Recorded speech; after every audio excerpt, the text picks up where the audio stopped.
Assalamu alaikum. This is Arooj Muzaffar from the Department of English, University of Southern Punjab. We have discussed two lectures of our course Functional English. In the first one, we discussed that natural language is so much essential to communicate, and in the second lecture, we discussed that communicative grammar is so different from traditional perspectives. This lecture is once again another exploration of foundation of functional English. So let's start and have a very good day to all of you. I hope you are doing great and ready for the exciting journey into the world of learning. Today, we are diving into the further exploration of chapter number 1, which is Foundation of Functional English. The warm-up questions regarding this lecture are: have you ever wondered how new words are born and why our language is constantly changing? So get ready to become a word detective and uncover the hidden rules behind word formation. This is not just about memorizing a list of terms, it's about unlocking the incredible creative power of language itself.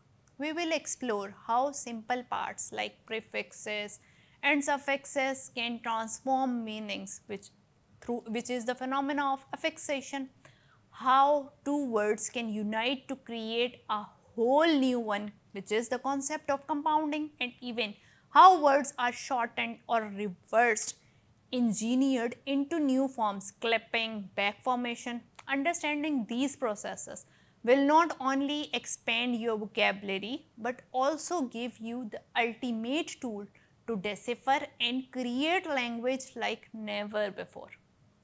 By the end of this lecture, you will be able to have an intuitive ability and understanding of how to decipher the meaning of unfamiliar words by breaking them down into their component parts like prefixes, suffixes, and roots. Of course, the ability to coin new words or manipulate existing ones for expressive or humorous purposes, and to have a faster and more efficient reading by recognizing common morphological patterns instead of guessing at the meaning of every new word. You will have a better grasp of spelling by understanding how affixes change a word's formation and its meaning and its style, a deeper appreciation for the structure and flexibility of the English language and its historical evolution. Let's discuss our traditional and modern view regarding it. In the previous traditional learning, the scope of word formation is primarily descriptive and analytical. It focuses on categorizing and listing the different processes such as affixation, compounding, or conversion, and providing formal rules and examples. The goal is basically to understand the internal structure of words as a component of morphology, which is a subfield of linguistics. Traditional methods often involve studying static lists of prefixes and suffixes and analyzing words in isolation to correctly identify their parts. In contrast to it, modern learning in contrast to it takes a more holistic and functional approach. The scope of word formation extends beyond mere analysis to include practical application in language acquisition and real world communication. Learners don't just memorize rules, they are taught to recognize and use these processes as a powerful tool for deciphering new words and expanding their vocabulary in a context. The focus is on developing a cognitive skill that allows a learner to break down unfamiliar words, guess their meanings, or even create new words when needed. This approach is more dynamic, interactive, and directly linked to improving fluency and communicative competence. For example, let's use the word unfriendable as an example to illustrate the difference between them. In the previous study, which is the traditional learning, this example will be discussed in a classroom where a teacher might present unfriendable to illustrate several rules of word formation. Affixation, the teacher would point out the prefix which is un meaning not and suffix which is able meaning capable of or having the capability. The lesson would focuses basically on the morphological background which is un plus friend plus able, composition of three different words with the final meaning derived from this formal analysis. Students would be tested on their ability to correctly identify and define each part. In a thorough contrast to it, our modern communicative grammar focuses on classroom. The same word would be introduced in a real world context like a social media post or a conversation.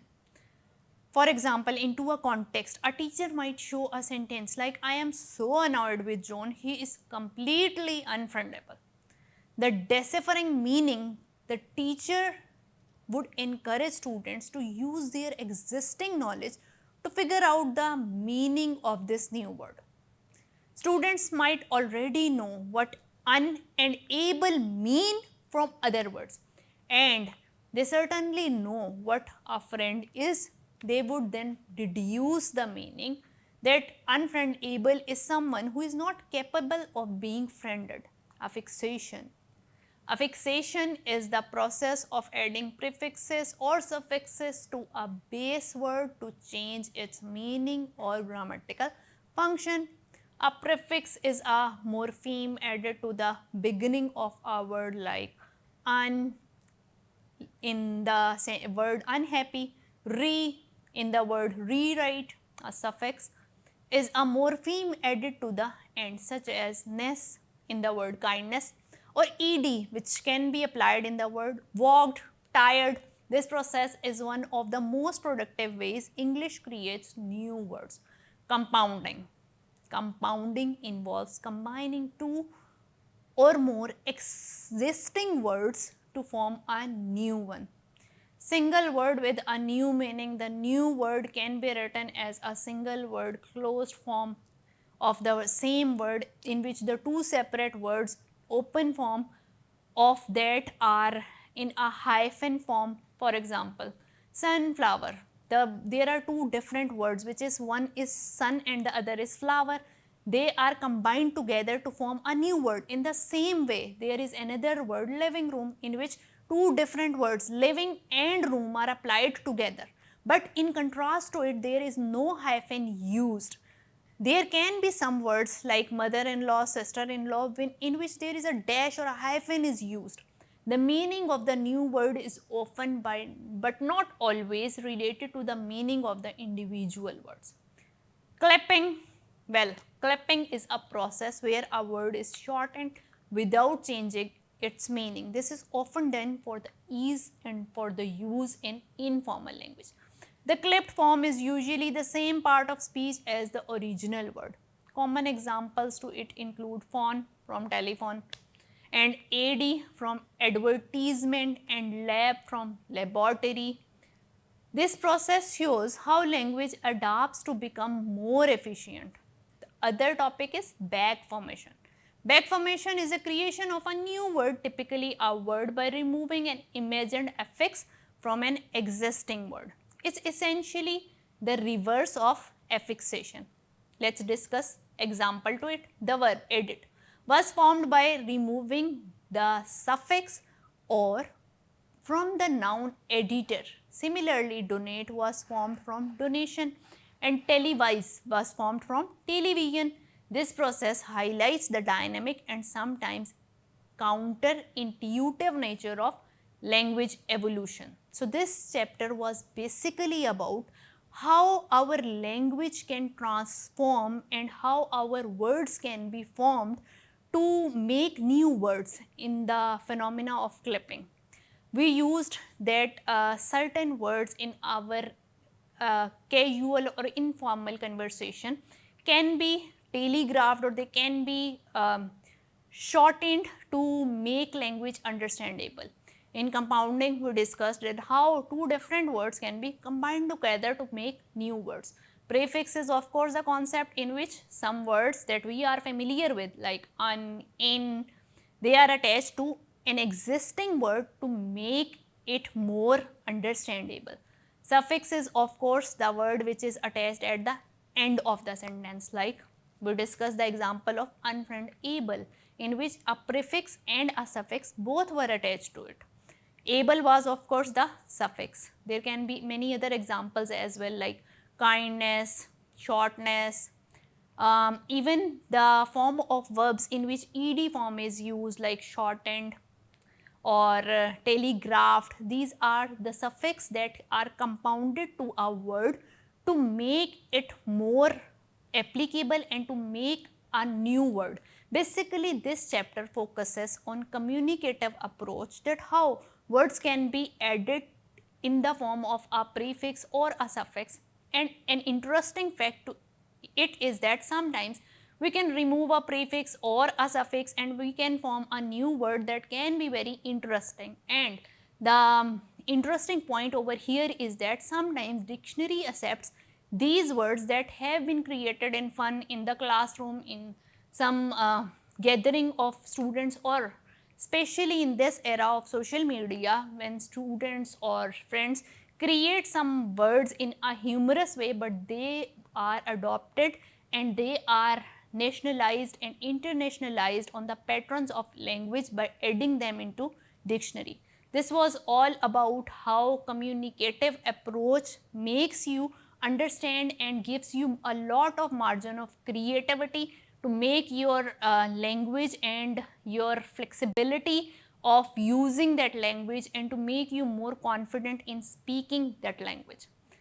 Well, before ending this lecture, we have to discuss the significance of communicative grammar here.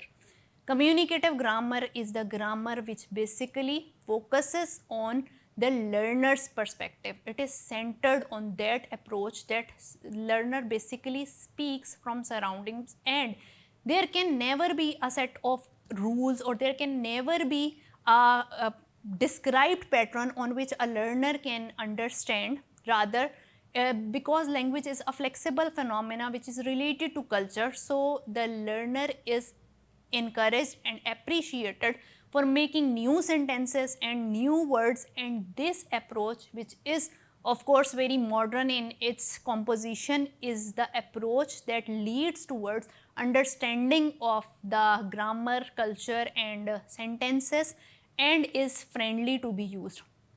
Most of the schools are using this approach to make students learn second language more effectively and to make language a phenomena of fun and enjoyable activity rather than cramming and using the patterns that had been initially memorized in the traditional grammar. So, I hope you understand this topic very well.